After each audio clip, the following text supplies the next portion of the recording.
if someone is in autopilot mode, and the way I describe autopilot mode is sometimes we're in a doing mode. We're just doing. Like, what are you doing? I have to go to work. What are you doing? Like, I have to be here and do this. I have to show up for this. It's like you're in Groundhog's Day, the movie, autopilot mode.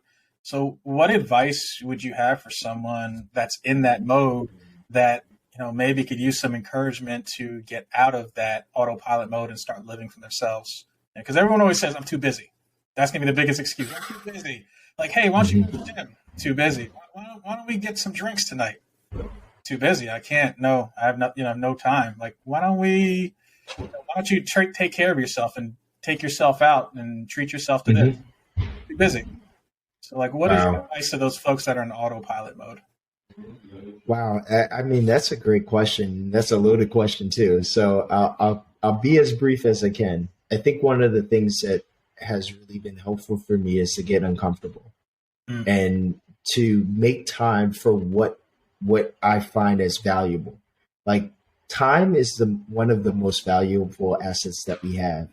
And if I'm making time for, developing a business and things like that, they're all great.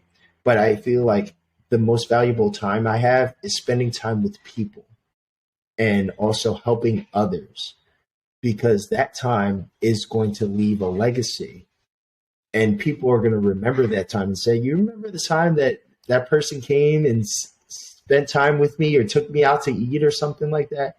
Like, people remember that. Nobody will remember you working your job.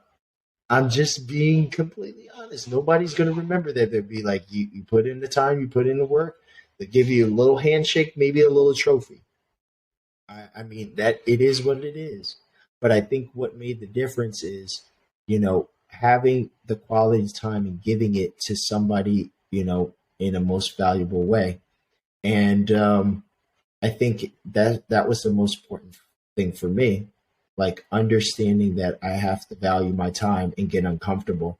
One of the most uncomfortable situations I had was Covenant House is an organization that helps the homeless and people in need.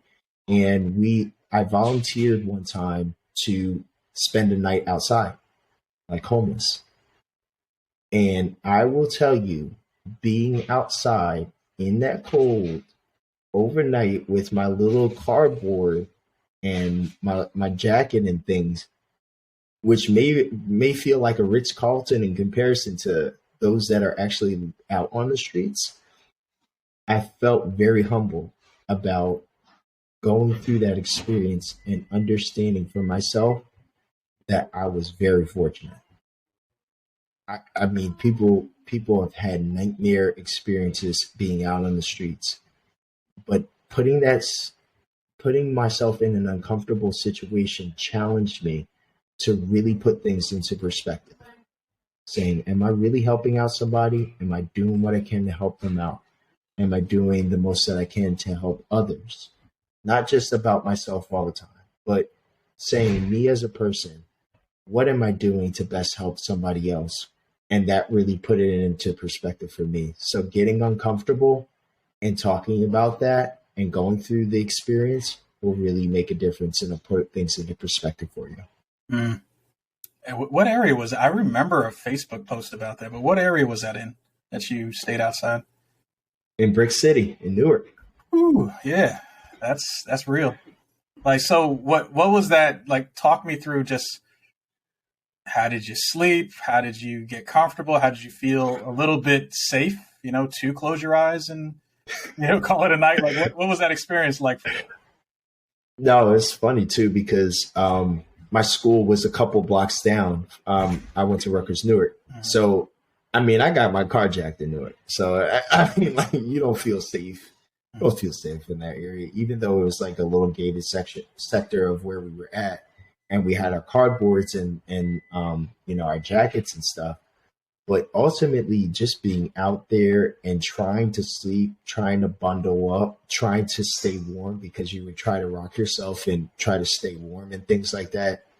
You don't have access to a restroom or anything like that. You try to get creative about that. Like, thinking about those things in my head was like, whoa, this is like more fight or flight. Like if I don't do something right now, I'm not going to be able to survive the night. So in some ways I felt a little paranoid. I felt like I needed to protect myself. And really, getting into the like the the understanding of these are the things that people out on the streets deal with. And then also hearing from people that have been out on the streets and dealt with those experiences. Oh man, I'll tell you, that's why in some ways, some organizations have been challenging their young adults and, those that are starting off in corporate to do experiences like this, because it really humbles you and really helps you understand, like, you can't take these things for granted. Do what you can to help somebody. So, yeah. Wow. Yeah, we'll definitely talk more offline about that. I'm curious, that experience. And like I said, I vaguely remember it being posted on Facebook a while back. This is like years ago, but like, yep. And I remember I was like, wow, like you're really going all in to experience it, but also to put yourself in the perspective so you can understand from their lens. Yeah. What someone is going through. So just imagine you add that, plus they're dealing with addiction and they're dealing with health issues and they're dealing with other things that are going on in their life. So like it's real. And I think, ultimately what you did is something that's going to shape you and has shaped you to future experiences that you went through that you might just say, this is not a problem. This is a good problem to have that I'm dealing with right now, right? Exactly. No problem. This is like fixable. And at the end of the day, like you see this roof and this room I'm in and electricity, like I'm good.